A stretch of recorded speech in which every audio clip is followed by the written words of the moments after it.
Hello friends, तो स्वागत है आपका SOL all update YouTube channel पर।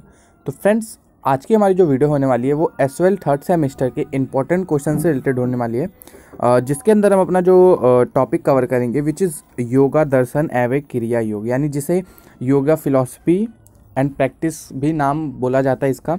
तो बेसिकली योगा वाले जो यूनिट्स है, योगा वाला जो आपका बुक है उससे रिलेटेड जो इम्पॉर्टेंट यूनिट्स एंड कौन कौन से इंपॉर्टेंट क्वेश्चंस है उसको हम डिस्कस करने वाले हैं आज की वीडियो में। तो अगर आप इन क्वेश्चंस को कवर कर लेते हैं तो डेफिनेटली मैं ये कह रहा हूँ कि इनमें से आपको 80% क्वेश्चन देखने को मिल सकते हैं आपको एग्ज़ाम में। एंड इसी के साथ हमने और भी इंपॉर्टेंट क्वेश्चंस जो है अपने चैनल पर ऑलरेडी अपलोड कर दिए है। अगर आपको नहीं पता तो हमने उसकी प्लेलिस्ट भी क्रिएट कर दी है, तो जाके हमारे चैनल को ज़रूर विजिट कीजिएगा। उसके अंदर हमने अपनी सारी जो भी थर्ड सेमेस्टर फर्स्ट सेमेस्टर के स्टूडेंट हैं उनके लिए प्लेलिस्ट यहाँ पे क्रिएट कर दी है, जितने भी इंपॉर्टेंट क्वेश्चंस हैं। तो अगर आप चैनल पे नए आए हैं तो वीडियो को कर देना लाइक, चैनल को कर देना सब्सक्राइब एंड इस वीडियो को अपने फ्रेंड्स तक जरूर शेयर कीजिएगा। तो आइए स्टार्ट करते हैं आज की वीडियो। तो योगा एंड दर्शन एंड क्रिया योग के जो इंपॉर्टेंट क्वेश्चन है उसको हम डिस्कस करते हैं। तो सबसे पहले जो स्क्रीन पे आप देख रहे होंगे, जो आपका क्वेश्चन नंबर यहाँ पे फर्स्ट दिख रहा है, मैं आपको दिखाता हूँ।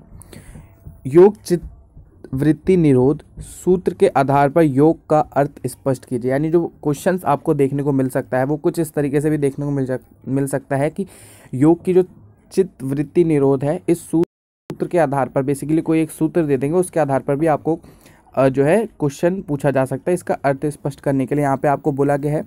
दूसरा क्वेश्चन जो आप देख रहे हैं वो है आपका यहाँ पे योग के मार्गों का विश्लेषण कीजिए। यानी योग के कौन कौन से मार्ग हैं उसका विश्लेषण कीजिए। आसन के प्रकार को बताते हुए इसके महत्व पर निबंध लिखिए। यानी आसन के कौन कौन से प्रकार हैं और इसके ऊपर आपको यहाँ पे एक निबंध भी लिखने के लिए आ सकता है। एंड उसी के साथ जो अगला क्वेश्चन आप स्क्रीन पर देख रहे हैं जो कि है क्वेश्चन नंबर फोर्थ में प्राणायाम के प्रभाव को विश्लेषण कीजिए। यानी प्राणायाम क्या है उसका आपको यहाँ पे विश्लेषण करना है। उसी के साथ जो अगला इंपॉर्टेंट क्वेश्चन आपका इसमें बनता है वो है अष्टांग योग में ध्यान के लाभ को रेखांकित कीजिए। बेसिकली अष्टांग योग जब हम करते हैं तो उसमें ध्यान की जो पद्धति है उसका क्या महत्व है, एंड उसी को आपको यहाँ पे बेसिकली रेखांकित करना है। एंड अगला जो इंपॉर्टेंट क्वेश्चन आपको इसमें देखने को मिलेगा वो है यहाँ पे क्वेश्चन नंबर 6 कि योग के 8 अंगों के नाम बताइए। यानी योग के कौन से 8 अंग होते हैं, बेसिकली आपको उसके नाम बताने हैं। तो ये 6 क्वेश्चंस हैं इसके इम्पॉर्टेंट, एंड और भी क्वेश्चंस कुछ इम्पॉर्टेंट है, मैं आपको बताता हूँ। अगला क्वेश्चन जो इम्पॉर्टेंट है वो है योग दर्शन की प्राचीन परंपरा को स्पष्ट कीजिए। यानी योग दर्शन की जो प्राचीन परंपरा थी वो क्या थी उसको आपको यहाँ पे स्पष्ट करने के लिए भी बोला जा सकता है। एंड उसी के साथ साथ जब आप आगे बढ़ेंगे तो आपको यहाँ पे क्वेश्चंस जो अगला इंपॉर्टेंट दिख रहा है वो है योग सूत्र में वर्णित अष्टांग योग का निरूपण कीजिए। यानी योग सूत्र में जो वर्णित अष्टांग योग है उसके बारे में बेसिकली बताने। तो अष्टांग योग का पीछे भी क्वेश्चंस आया था एंड अभी भी है। तो अष्टांग योग का जो बेसिकली टॉपिक है ये बहुत ज़्यादा इंपॉर्टेंट हो जाता है।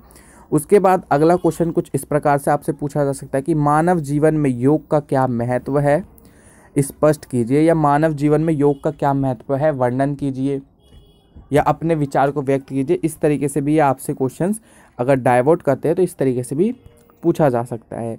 रीढ़ की हड्डी में 3 प्रमुख नाड़ियाँ कौन सी हैं ये बताइए और उनका वर्णन कीजिए। इस तरीके से भी क्वेश्चंस आपको देखने को मिल सकते हैं आपके एग्जाम में।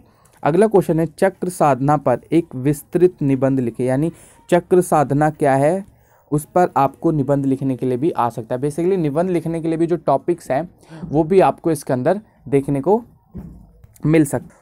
सुपोषण नाड़ी के महत्व का स्पष्ट कीजिए। यानी सुपोषण नाड़ी क्या है उसके महत्व को स्पष्ट कीजिए।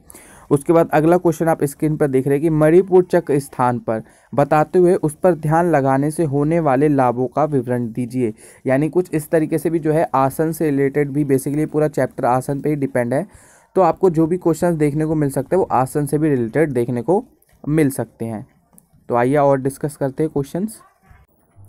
अगला क्वेश्चन है क्वेश्चन नंबर 14 जिसमें आसन के अर्थ एवं परिभाषा पर प्रकाश डाले। बेसिकली आसन का क्या अर्थ है और उसकी क्या डेफिनेशन है उसके ऊपर आपको यहाँ पे प्रकाश डालना है या इसका वर्णन करना है। एंड उसी के साथ नेक्स्ट क्वेश्चन जो आपका यहाँ पे इम्पॉर्टेंट बनता है वो है आपका क्वेश्चन नंबर 15, जिसमें आसन के प्रकार को स्पष्ट करें, यानी आसन के कौन कौन से प्रकार होते हैं उन सभी को आपको यहाँ पे स्पष्ट करना है। आसन के लाभों का सविस्तार वर्णन करें, यानी आसन करने से जो कौन कौन से लाभ होते हैं उसका आपको यहाँ पे वर्णन करना है।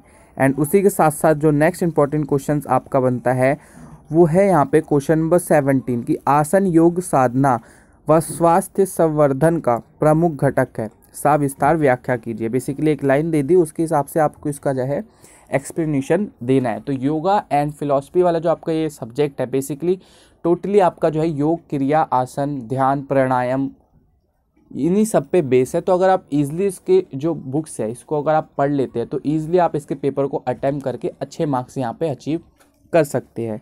कोई ज़्यादा इसके हार्ड क्वेश्चंस नहीं आते, तो आप इजीली जो है इसके क्वेश्चंस को अटेम्प्ट कर सकते हैं। उसके साथ अगला जो आपको इंपॉर्टेंट क्वेश्चंस देखने को मिल सकता है वो है सूर्य नमस्कार पर एक परिचयात्मक निबंध लिखिए। बेसिकली सूर्य नमस्कार क्या है, कितने उसके जो है प्रकार होते हैं, बेसिकली सूर्य नमस्कार की कितनी स्टेजेस होती है, वो सारी स्टेजेस यहाँ पे आपको इसके अंदर, तो यहाँ पे देख सकते हैं सूर्य नमस्कार के जो 12 चरण हैं उसका भी यहाँ पे आपको जो है वर्णन करने के लिए पूछा जा सकता है। उसी के साथ जो अगला क्वेश्चन आप देख रहे हैं वो है सूर्य नमस्कार अभ्यास से संबंधित सावधानियों, यानी कौन कौन सी आपको जो है यहाँ पे सावधानियाँ रखनी चाहिए तथा उसके लाभ का विवेचन करने के लिए भी यहाँ पे बोला जा सकता है। उसके बाद अगला जो क्वेश्चन आप देख रहे हैं स्क्रीन पर वो है नाड़ियों के विविध प्रकार का विवेचन करें, यानी नाड़ियों के जो विभिन्न प्रकार है उसको यहाँ पे आपको बेसिकली डिस्क्राइब करना है। अगला जो क्वेश्चन है वो है नाड़ी शोधन के लाभ पर प्रकाश डालें। तो कुछ इस तरीके से भी जो है आपको यहाँ पे क्वेश्चंस देखने को मिलते हैं। तो फ्रेंड्स ये थी हमारी आज की वीडियो अच्छी लगे तो वीडियो को लाइक करके चैनल पर सब्सक्राइब करके अपने दोस्तों तक इस वीडियो को जरूर शेयर कर दीजिएगा, क्योंकि इंपॉर्टेंट क्वेश्चंस है ताकि उनकी भी पेपर में कुछ हेल्प हो जाए। तो मिलते हैं आपको अपनी अगली वीडियो में। Thanks for watching, meet you on next video.